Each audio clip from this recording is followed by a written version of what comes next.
नमस्ते. माझं नाव अमित काळे.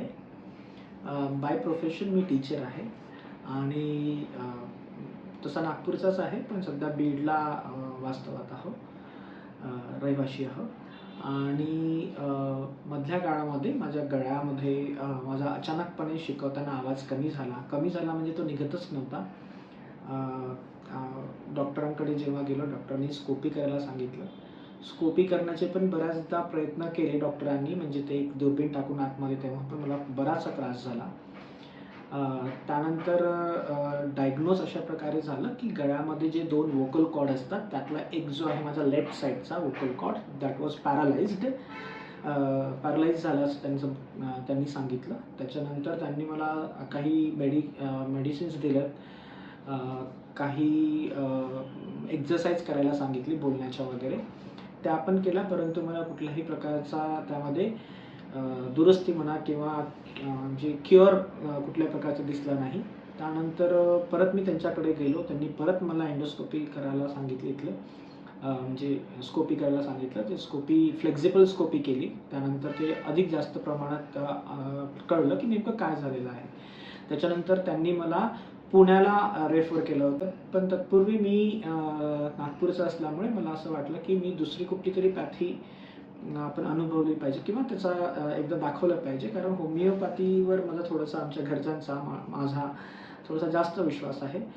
त्या विश्वासातून आम्ही संपर्क साधला डॉक्टर काकडे सरांकडे आणि त्यांच्याकडे आल्यानंतर त्यांना ती स्कोपी जी केलेली होती त्याचे रिपोर्ट्स दाखवले, त्याचा व्हिडिओ दाखवला की कुठला अंग जे कुठला वोकल कॉर्ड पॅरालाइज झालेला आहे ते त्यांनी बघितलं. त्याच्यानंतर जवळपास त्यांनी माझी हिस्ट्री घेतली, history from birth onwards I can say, की काय कशी डेव्हलपमेंट झाली, कुठे कुठे फरक पडतो या हिस्ट्रीचा त्यांना माझा स्वभाव कळला आणि त्यामधून त्यांना मला मेडिकेशन्स देता आलं.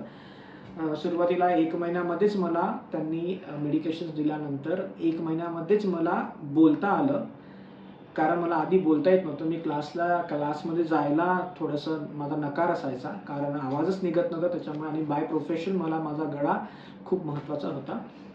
तरी पण 1 महिन्यामध्येच मला बराचसा मेडिकेशन दिल्यानंतर मला फरक जाणवला. मी क्लासमध्ये क्लास घ्यायला लागलो. सुरुवातीला मी माईक वापरायचो आणि आता माझा माईक पण सुटलेला आहे. म्हणजे even one of the time suppose I forgot the mic, म्हणजे माईक जरी विसरलो तरी मी विदाऊट माईक पण क्लास घेऊ शकतो आणि आता कुठल्याही प्रकारचा मला त्रास नाही आहे.